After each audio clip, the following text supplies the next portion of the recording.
குழந்தை பிறந்துட்டாருன்னு காட்டுல தெரிஞ்சது காந்தாரிக்கு. உடனே பறந்து கூட்டாளா நமக்கும் குழந்தை வேணும். ஏன்னா ஊர்படிக்கு குழந்தை பிறந்துட்டு நமக்கு பிறக்க வேண்டாமா? அந்த தோணும் மனசுல. இதெல்லாம் தோன்ற வழக்கம் தானே. அடுத்தாது பையன் பாஸ் பண்ணிட்டு தான் நான் பண்ண வேண்டாமான்னு ஒரு காலம் வந்து படிப்பேன். சில பையன் காலம் படிக்கிற பையன்கள்லாம் தான் 100க்கு 100 மார்க் வாங்குறது. அவன் பாஸ் ஆகலேன்னு சொல்ற பையன்லாம் ராத்திரியில கத்தின பையன்களவெல்லாம். காலம் படிச்சா புத்தி நல்லா தீட்சமாயிடும். அங்கெல்லாம் படிச்சதுதான் வெடிகாலம் தான். அதான் பகல்ல படிக்காம இருக்கிறது இல்லை. காலம் ஆவர்த்தி சொல்றது வேதத்தை மறக்காது. காலம் சிந்தனை பண்றது காவியத்தை சாஸ்திரத்தை மறக்குமோ? அப்புறம் மறக்கவே மறக்காது. அப்படிதான் வழக்கம். இந்த நாள்ல குழந்தை எனக்கு புரியல. 12 மணி விட்டம் காத்துறான், 10 மணி விட்டம் காலமா தூங்குறான். எல்லாம் விபரீதம். அவனுக்கு தனக்கு பிள்ளை இல்லையேன்னு தோணிக்குது. 3 நாளா பட்னியா இருந்து வியாசம் பார்த்துட்டு போனாராம் பராசனுடைய வீட்டுக்கு.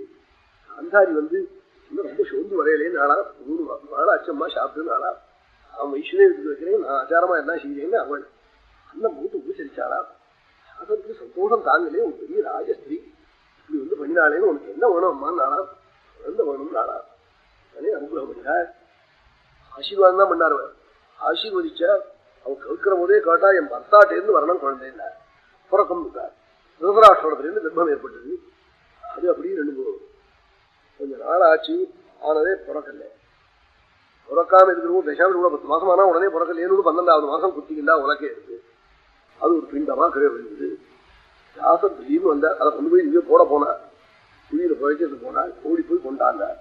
அவசரப்பட்டியே மந்திரம் எங்கேயாவது பொய்யா போகுமான்னா தெரியாம பண்ணிவிட்டேன்.